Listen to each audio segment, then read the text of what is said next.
ತಾತ್ಕಾಲಿಕ ನೆಲೆಯಲ್ಲಿ ಸ್ಥಾಪನೆಗೊಂಡಿರುವ ಸುರತ್ಕಲ್ ಟೋಲ್ ಕೇಂದ್ರ ತೆರವಿಗೆ ಸಂಬಂಧಿಸಿ ನಡೆಸಬೇಕಾದ ಮುಂದಿನ ಹೋರಾಟದ ಕುರಿತು ಚರ್ಚಿಸಲು ದಕ್ಷಿಣ ಕನ್ನಡ, ಉಡುಪಿ ಜಿಲ್ಲೆಗಳ ಸಮಾನ ಮನಸ್ಕ ಸಂಘಟನೆಗಳ ಪ್ರಮುಖರ ಸಭೆಯು ಬಪ್ಪನಾಡು ಅನ್ನಪೂರ್ಣೇಶ್ವರಿ ಸಭಾಗೃಹದಲ್ಲಿ ನಡೆಯಿತು. 150ರಷ್ಟಿದ್ದ ಪ್ರತಿನಿಧಿಗಳ ಸಭೆಯು ಸುರತ್ಕಲ್ ಟೋಲ್ಗೇಟ್ ತೆರವಿಗೆ ಸಂಬಂಧಿಸಿ ನಡೆಸಬೇಕಾದ ಹೋರಾಟಗಳ ಕುರಿತು ವಿಸ್ತಾರವಾಗಿ ಚರ್ಚಿಸಲಾಯಿತು. ಮಾರ್ಚ್ 15ರಂದು ಹೆಚಮಾಡಿ ಟೋಲ್ ಕೇಂದ್ರದಿಂದ ಸುರತ್ಕಲ್ ಟೋಲ್ ಕೇಂದ್ರದವರೆಗೆ ಬೃಹತ್ ಪಾದಯಾತ್ರೆಯನ್ನ ಸಾಮೂಹಿಕವಾಗಿ ನಡೆಸುವುದಾಗಿ ಕರೆ ನೀಡಿದರು.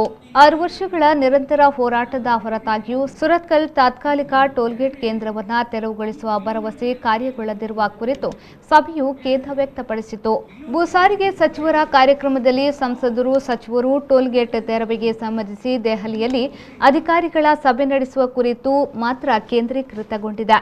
ಸುಲಭವಾಗಿ ಬಗೆಹರಿಸಬಹುದಾದ ತಾಂತ್ರಿಕ ತೊಡಕುಗಳನ್ನು ಅನಗತ್ಯವಾಗಿ ಕಾನೂನಿನ ತೊಡಕುಗಳು ಎಂಬಂತೆ ಬಿಂಬಿಸುವುದು, ಅವುಗಳ ಪರಿಹಾರಕ್ಕಾಗಿ ಸಭೆ ನಡೆಸುವುದು ಎಂಬ ಹೇಳಿಕೆ ಟೋಲ್ಗೇಟ್ ತೆರವು ಪ್ರಕ್ರಿಯೆಯನ್ನು ವಿಳಂಬಗೊಳಿಸುವ ಸಾಧ್ಯತೆ ಇದೆ.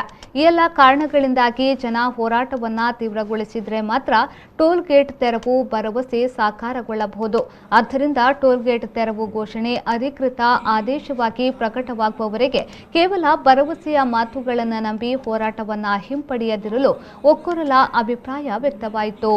ಸಭೆಯ ಅಧ್ಯಕ್ಷತೆಯನ್ನ ಮುಲ್ಕಿ ತಾಲೂಕು ಅಭಿವೃದ್ಧಿ ಸಮಿತಿಯ ಅಧ್ಯಕ್ಷ ಹರೀಶ್ ಪುತ್ರನ್ ವಹಿಸಿದ್ರು. ಸುರತ್ಕಲ್ ಟೋಲ್ಗೇಟ್ ವಿರೋಧಿ ಹೋರಾಟ ಸಮಿತಿಯ ಸಂಚಾಲಕ ಮುನೀರ್ ಕಾಟಿಪಳ್ಳ ಪ್ರಾಸ್ತಾವಿಕವಾಗಿ ಮಾತನಾಡಿ ಹೋರಾಟದ ರೂಪರೇಷೆಯನ್ನ ಮಂಡಿಸಿದ್ರು. ಮಾಜಿ ಸಚಿವ ಅಭಯ್ ಚಂದ್ರ ಜೈನ್, ಹಿರಿಯ ದಲಿತ ಮುಖಂಡ ಎಂ ದೇವದಾಸ್, ಸಹಬಾಳ್ವೆ ಉಡುಪಿಯ ಅಮೃತ್ ಶೆಣಿ, ಹಿರಿಯ ಕಾರ್ಮಿಕ ನಾಯಕ ಬಾಲಕೃಷ್ಣ ಶೆಟ್ಟಿ, ಉಡುಪಿ ದಕ್ಷಿಣ ಕನ್ನಡ ಬಸ್ ಮಾಲಕರ ಸಂಘದ ನಿಕಟ ಪೂರ್ವಾಧ್ಯಕ್ಷ ದಿಲ್ರಾಜ್ ಚಾಳ್ವಾ, ಎಂಜಿ ಹೆಗ್ಡೆ ಮೊದಲಾದವರು ಪಾಲ್ಗೊಂಡಿದ್ದರು.